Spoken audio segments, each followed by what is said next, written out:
Alright, so we'll be doing the brake change on this 2013 Mercedes E550, and the only tools you'll really need is a jack stand, an 18mm, and your tire iron.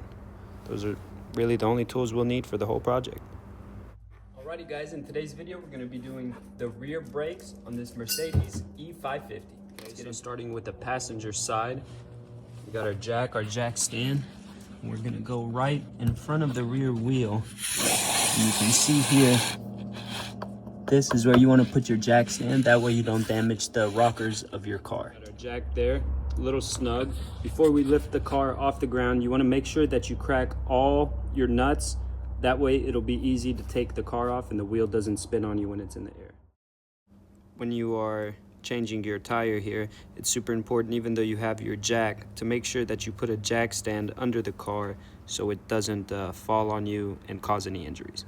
Okay, so if you have your tool, tire iron, use that. If you can't find it in time, then I used an 11/16 to crack these and remove them. Now we're gonna need this 11/16. It is not 11/16, it is actually 18mm. Holding the caliper in place. 1, 2, 1, 2. So we're gonna crack those and remove the caliper, and that'll allow us to remove our brake pads. Tried cracking them loose without some penetrating fluid. Didn't quite work, so we're gonna put some PB Blaster on there and let it sit 5-10 minutes. See what happens. They're pretty tight. I'm gonna give them a couple more turns. Hit it with some more PB Blaster now that I have them a little bit separated. Let that PB Blaster get in there and make it a lot easier to take them out. Didn't take us too long, but we finally got them out of there. Looks like there might have been some sort of lock on them. Some blue thread lock. But now we got the caliper. Let's see if I can set this up so I can not drop it.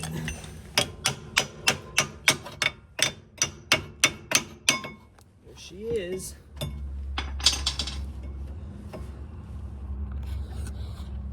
You can see the brakes needed changing. So also, if you're here and you notice that your brake sensor is looking rough, you can go ahead and change that too while you're down here. So now we got that new brake pad, the one on the inside of the rotor, in, and you can actually now up. I don't know if you can see it here. Right here is your brake sensor, and right here is where you slide it into that little hole. The needle will go into the little hole there, and then the square body will go into the slot. We're just gonna give it a slight little love tap. So again, the brake sensor slides in right there. We're just gonna give it a little love tap, make sure it's all the way in there. Looks like it is. Perfect. Now with the brake in, you can put a C-clamp on it and tighten it up. That way it squeezes your brake back and allows you to put your outer or inner, whichever way you're looking at it, brake pad on and still slide. This brake just slides in nice and easy. And we're just going to put the new clamp on. So we're gonna slide it in its hole there, lift, slide that one in, boom. Clamp is in place. Now she should just slide right on. Perfect. Now we'll just put the bolts on. Start to put these bolts in. I just started them by hand. The bottom one you can do with a ratchet. The top one you cannot, because the sway bar link is in the way. So grab your 18mm, and we'll use that for the top one. All right, so I went ahead and put the old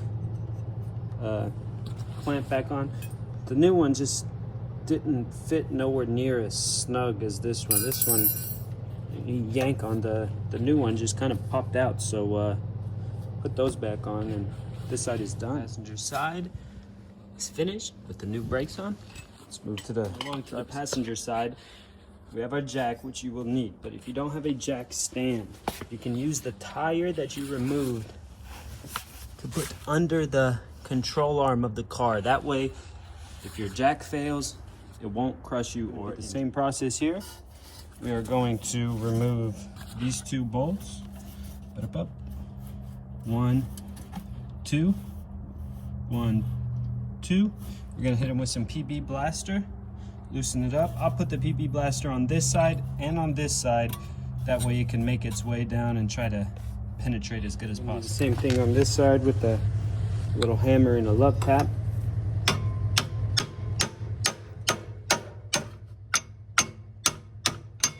Convince it to come out. There it is. Got the caliper off the rotor, and on this side, as you can see, there's no brake sensor going to your pad, so we can just go ahead and remove the part. We can just use whatever tool you have laying around to pry that loose. Now we'll remove the clamp, knock this one out, and we'll be able to remove the brake pads. Knock that front brake pad off. There it is. Now we can go ahead and move this one all the way out. Just like so. Shabam. Now we're going to repeat the same thing on this side, pushing this brake pad into its slot there.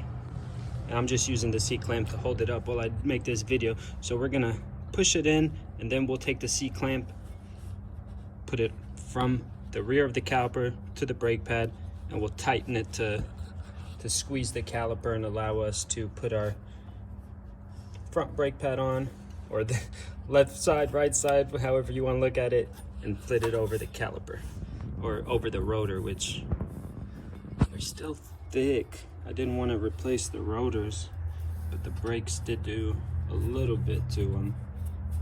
If you are here and want to replace your rotor, it is as easy as removing this bolt. It is going to be a T. I'm not sure what number. It looks like maybe like a T14 or something along those lines. But that one bolt will allow you to pull your rotor off, slide your new rotor on, put your screw back in, and it's that easy. It's just another 30 seconds worth of work if you have the rotor. So we use the C-clamp and we tighten the brake, or squeeze the caliper. Now your other brake pad will just slide on in there. Boom, just like that. Easy peasy. Now we'll put the caliper on the rotor, and then we'll put our clamp. Put this clamp in. Slide one side in, and then you'll be able to get your other side in.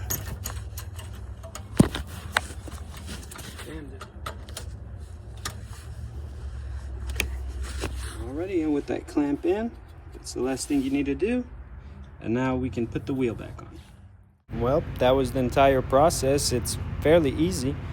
2 bolts on each side with a 18 millimeter. Get you a jack and a jack stand. The C-clamp comes in really handy, but that was the entire process. I hope you enjoyed the video, and we'll see you in the next one.